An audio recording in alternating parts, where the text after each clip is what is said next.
मेष राशि 29 अक्टोबर 2025 किभଳି ରହିବ ଆସନ୍ତୁ ଜାଣିବା। ଆଜି ଆପଣଙ୍କର ଉତ୍ସାହ ଓ ଆତ୍ମବିଶ୍ୱାସ ଉପରେ ରହିବ। ନୂଆ କାର୍ଯ୍ୟରେ ଭାଗ ନେଲେ ଆଜି ଆପଣଙ୍କୁ ସଫଳତା ମିଳିପାରେ। ପାରିବାରିକ ସମସ୍ୟାରେ ଧୈର୍ଯ୍ୟ ଏବଂ ସମ୍ମାନ ଟିକେ ରଖନ୍ତୁ। କାର୍ଯ୍ୟସ୍ଥଳରେ ନୂଆ ଅବସର ଆଜି ଆପଣଙ୍କ ପାଇଁ ଆସିପାରେ। ମିତ୍ରମାନଙ୍କ ସହ ସଂଯୋଗ ଆଜି ଆପଣଙ୍କ ପାଇଁ ମଧୁର ରହିବ। ଅର୍ଥ ଦିଗରେ ଆପଣଙ୍କୁ ଟିକେ ସାବଧାନ ହେବା ରହିବ, କାରଣ ଆପଣ ଆଜି ଅନାବଶ୍ୟକ ଖର୍ଚ୍ଚ ଟିକେ ବନ୍ଦ କରନ୍ତୁ।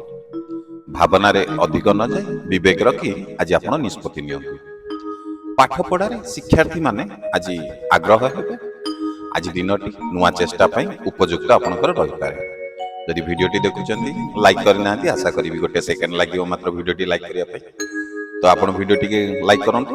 ତ ଚାଲନ୍ତୁ ଆମେ ଆଗକୁ ବଢ଼ିବା।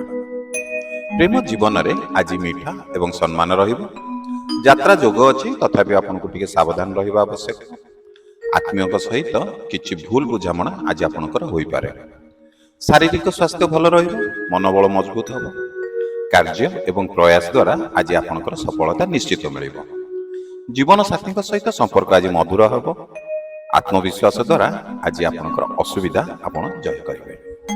ଧନ ଲାଭର ଯୋଗ ରହିଛି, କିନ୍ତୁ ବିଚାର ପୂର୍ବକ ଚାଲନ୍ତୁ। ଆଜି ଆପଣଙ୍କର ମୁଖରେ ହସ ଏବଂ ମନରେ ସାନ୍ତ୍ୱନା ରହିବ। ଆଜି ଆପଣଙ୍କ ପାଇଁ ଶୁଭ ସମୟ ହେଲା ସକାଳ 9:15 ରୁ 11:45। ଶୁଭ ରଙ୍ଗ ଆପଣଙ୍କ ପାଇଁ ହେଉଛି ଲାଲ ଓ ସୁନେଲି।